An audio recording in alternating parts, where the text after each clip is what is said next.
Hi everyone and welcome to episode 113 of the Rewarding Property Decisions podcast. This will be our final podcast of the year. We will, as we've done previous years over the summer, be doing a best of series. So the three best podcasts, the ones that have been listened to most and most popular over the last 12 months will be reviewed. So you can wait and see which one has been most sought after. It's been a really good year. We've had some fantastic content. I really have to thank the guests that I've had on throughout the year. Really appreciate it. Always helps to give extra content, different perspectives on the market and what's happening. So that's always been good. It's really amazing. It's 5 years now that we've been doing the podcast for. I'm surprised that there's that much to talk about from a property perspective, but it seems to keep coming up with different perspectives and different ideas, which is great. So today I thought we would lighten things up just a little bit. Over the holiday season, a lot of people obviously go down to the beach and have some fantastic time with friends and family. So I thought today, just a little bit differently, rather than just look purely at the property markets, we'd look at both the Bellarine and Mornington Peninsulas and see how we go in terms of comparing them and there's which one is more popular than the other. Now, I've found over the years that with holiday destinations, it's a little bit like following your football team. Once you've picked one, you tend to stick with that, and that's what you follow, and that's where you go. So there's a fair amount of passion around that too, and you do really stick to what you know. So I'll declare my hand right here, right now. I've been heading down to the Surf Coast and to the Barwon Heads type area and Torquay type area for coming up on 30 years pretty soon. So I've got a bit of a leaning that way, but I will make sure, and I promise that I'll keep it from a balanced perspective as we go through different elements. So I thought to start with, though, just to give a bit of history on both the locations, we'll start by looking at just city or the main townships or two of the townships on each of the peninsulas, just to give a little bit of background, a bit of context, rather than trying to give history on the whole peninsula. First one, obviously, being from a Mornington perspective, is Sorrento. Now, Sorrento, firstly, was occupied for tens, if not thousands of years. Tens of thousands of years by the Boonwurrung people. They occupied the Mornington Peninsula well and truly before any European settlement.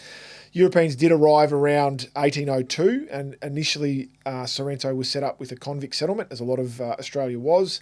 Around the 1870s, the Sorrento post office was first opened, and then things started to develop from there.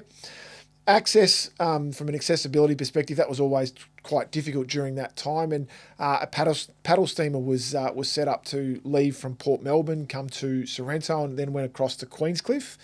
So there was a bit of a triangle there, which certainly made accessibility far easier. And from there, it really started to establish itself as a really strong holiday destination, particularly for Melburnians. On the other side of things, from Queenscliff's point of view, it was again occupied well and truly before European settlement by the Bengalat Bulag clan from the Warthaurong tribe. Now, European settlers came around the same time, 1802, to Queenscliff.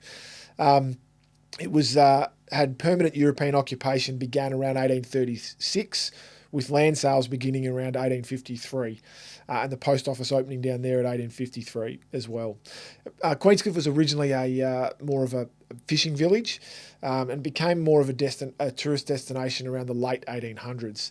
That was helped by a train line opening from Geelong down to Queenscliff, which certainly encouraged more tourism. But Queenscliff was probably more utilised as a tourist destination by farmers, particularly from the Western District and Western Victoria. It was sought after. People would come to Geelong, and then the accessibility was there, so it became more of a tourist destination. So a bit more of a regional influence to the Bellarine Peninsula. So now what I thought we'll do is we'll look at some of the key things that people look for in terms of a beachside holiday destination. And I've looked at, I think it's 6 elements that we've considered, or maybe 5. Anyway, we'll go through them all. And I've basically chosen one over the other. And as I said, I'm trying to keep my unbiased opinions out, but let's go through them. The first one is beaches, and obviously that's a pretty key component to the peninsulas if you're looking for a beachside destination. Now, really this will all be a bit of eye in the beholder, but I think from a beach perspective, the Mornington Peninsula has really, from a probably more on the bay side of things, has some fantastic, calm, family-friendly beaches. It's nice and white sands. It's very blue water on the bay side of things around there, and it's got great access from a watercraft perspective. There's a lot of boat ramps, that sort of thing, which provide access to people to be able to utilise the bay. And it's far enough away from Melbourne whereby some of the bay beaches in Melbourne City are a little bit average, whereas down at particularly on the Mornington Peninsula, they can be quite stunning. The back beaches, which is more of the surf beaches, can be very, very wild and very rough. There can be some good surf there, but probably not as family friendly as what the other side can be. On the flip side, the Bellarine Peninsula, and we're sort of calling it Bellarine/Surf Coast Highway, but that there's a reason it's called the Surf Coast. The way the coastline slopes and the angle it has, and some of the reefs and coves that are there allow for some of the best surfing, not only in Victoria, Australia, but actually worldwide. So it's very popular. People come from far and wide to surf along that Bellarine and Surf Coast areas. Bells Beach obviously comes to mind for most people, with the Bells Beach Pro at Easter. The sands are fantastic. The beaches are really good because of the way that coast slopes and the coves and things. You can choose to have great surf, or you can choose to have beaches with a bit of surf, but that are a bit more protected and a bit safer. So from our first categories perspective, I'm going to give that to the Bellarine Peninsula. So we're 1-0 in favour of Bellarine at this stage. The next component I've looked at is fishing. Now, fishing from a pastime perspective is extremely popular at this time of year. It's probably pretty tough to separate these two because there's some great options on both sides. From a boat perspective, given that it is very easily accessible to get in and out and around Port Phillip Bay from both sides, I'm not probably looking at it as much from a boat perspective, because there's plenty of people that go from the Bellarine over and surf off Mornington, and vice versa. So we'll take out the boat side of things and look at it more from a land fishing and foreshore fishing perspective. Both peninsulas have got really good pier access and opportunities for people to fish from the pier or from the beach itself. Cast a line out from the beach and give great options from a beach point of view, fishing point of view from the beach. Bowen Heads probably provides a slight point of difference in that you've got the Bowen River that comes out there. So there's some river fishing as an option. But as I said before, the boat ramps that make fishing accessible for boaties on the Mornington Peninsula probably help that out as well. So I'm sitting a bit on the fence with the fishing side of things, and I'm going to give that a 0.5 mark to each. So Bellarine's now at 1.5 and Mornington's at 0.5. The next component that we've looked at here is wineries and restaurants. Now, again, both very well serviced. The Mornington Peninsula, particularly around Red Hill, has got some fantastic wineries and restaurants included. Now, I'll speak more from a personal perspective as to what the ones that I like, but Montalto, Yabby Lake, Paringa Estate, and from a personal perspective, friends of ours own Panton Winery. That's a great one around Shoreham, so you should definitely check that out too.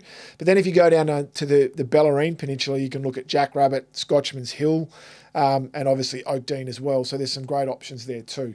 So there's a lot, but I think for sheer weight of numbers and sheer quality, I think the Mornington Peninsula does take the cake there. So we'll give the Mornington Peninsula a 1 point there for the wineries and restaurants. The next one, again, is very popular at this time of year, is golf courses and the golf opportunities. It can be a very relaxing but also very frustrating game, and spend a day on the golf course can be great, but it can also be very ordinary. There can be stunning views, stunning outlooks, particularly if you get up into some of the sand dunes around the Mornington Peninsula.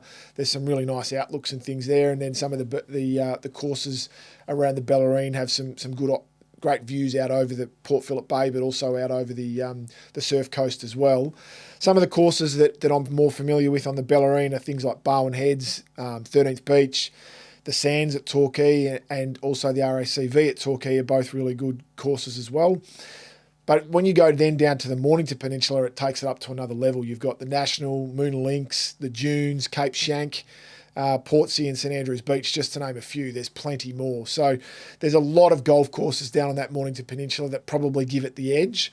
So we'll give the Mornington Peninsula a 1 point for the golf courses, which takes them up to 2.5 to 1.5. So Mornington leading the way at the moment. The next option is not always for everyone, but certainly something that a lot of people take up over the summer months and look at from a beach perspective is where can we camp? And there's such a wide variety of camping that people do consider. Obviously, there's a lot of caravan parks on both peninsulas that you can look at, and particularly on the Mornington, but certainly around Ocean Grove as well. There's the foreshore camping, which people love. On down the Mornington Peninsula, there's people that have been going there not just for years, but for generations, and have established themselves and book year after year after year, and really enjoy spending that time down there with family and friends. Others probably feel as though that might be a little bit too crowded for them and would prefer to have a more traditional camping experience where there's a lot more space around you. And perhaps the Surf Coast Highway provides that because there's a lot more space and variety in areas. You can go down to Lorne and get up into the hills. Or there's other options in and around there where you've got a bit more, off the grid type camping. So because of the flexibility that you've got, you can do either way on the Bellarine. I think I'm going to give the Bellarine Peninsula the point from a camping perspective, just because there's a few more options in that regard. So 2 more categories to go. We've got accessibility is the next one, which is a key component to this, because getting in and out, and people want to be able to get there fairly readily and easily. The Mornington Peninsula has always been very popular from an eastern suburban Melbourne perspective because you don't have to cross the city itself. You can shoot straight down that side. And the access has improved year on year. Obviously, EastLink has helped things a lot, and then Peninsula Link even further creates accessibility down to the Mornington Peninsula. For those that are probably looking to go further than Dramana and Rosebud, that sort of an area, that's when it starts to hit the wall. And the traffic congestion from there to get down to Blairgowrie, Rye, Sorrento, Portsea can take a hell of a long time if you don't pick the timing right. So that can be a bit of an issue. Becomes a bit more like Punt Road on a Saturday than it should be as a beachside type getaway. Whereas getting out of Melbourne is quite often the biggest barrier for those, particularly if you are, and again, I'm speaking from a personal perspective, coming from the eastern suburbs, to get across town, to get through the tunnel, to get over the Westgate Bridge, to get out that way can be really difficult, and the congestion can be significant in that regard. So hopefully the Westgate Tunnel will open that up a little bit and just create a bit more ease to get out. The 6-lane freeway down to the Princess Highway down to Geelong certainly helps, and the bypass around Geelong to get down to the Surf Coast Highway has certainly opened things up a little bit more. So because of that, and it's only slightly because of that, I'm going to give the Bellarine that slight edge. If you're coming further north, then Mornington probably is a bit easier, but for a lot of people getting down to the actual point of the peninsula on Mornington side of things, the congestion can be a nightmare. So just by a slim margin, we'll give that to Bellarine. So that takes us to 3.5 to 2.5 in favour of Bellarine. The extra point for camping previously took us to 2.5 all. So now Bellarine's up 3.5 points to 2.5 points. And we come to our final category, and that's property. So I've looked here at a variety of angles and different ways to consider things, but just as a starting point from a median house price perspective, to look at entry-level points as well as the more premium side of things. From a Mornington side, Hastings currently sits at around 675,000 for a median house price, and the top end of town is Sorrento. It's at 1.75 mil. Over on the Bellarine, you can get into Curlewis at sort of around the 650 mark, median house price, and Barwon Head sits at around 1.45 mil. So again, depending upon what you're after and what type of property you might be looking for, they're pretty similar as an entry point perspective. You can get in at that sort of 600,000 to 700,000 mark in terms of a house. Whereas if you're looking for more that premium type option, with the way the Mornington Peninsula is set up and structured, with the fact that it's landlocked, so there's a lot less development opportunities in and around the Mornington, but with the hills and the opportunity to sit up to get views either back over the back beach or out over the bay and have that north-facing orientation and look that way. And the fact that the Bellarine is so heavy or becoming more and more developed, and there's a lot more property that is being developed in and around there. The fact that it's a bit more difficult and there's a bit more scarcity value, lands at a bit more of a premium on the Mornington. From a scope of growth, and we're not talking about that from an investment perspective, as most listeners will know, we don't look at beachside properties from an investment perspective. But I would have to say that from a scope of growth, I would have to give it slightly to Mornington, which, surprise, surprise, we're at 3.5 points each. So everything's locked together and everything's equal. Personally, I'm sticking with my side of the bay, given the experiences that I've had, the amount of time that I've spent over on the surf coast and the Bellarine Peninsula. That's the way I would go. Great space, great beaches, great golf courses. But the main thing is the memories that have been created there over an extended period of time with family and friends gives it the edge for me. But no matter what, it's what works for you, what suits you the best. Either way, enjoy your holidays, enjoy the time away. Doesn't matter which direction you head. Just make sure you have a fantastic time. Stay safe, and I look forward to speaking with everyone in the new year. So that's it for 2025, episode 113 of the Rewarding Property Decisions podcast. Please keep listening. We will have the best of series over the summer, and I look forward to speaking with everyone in 2026.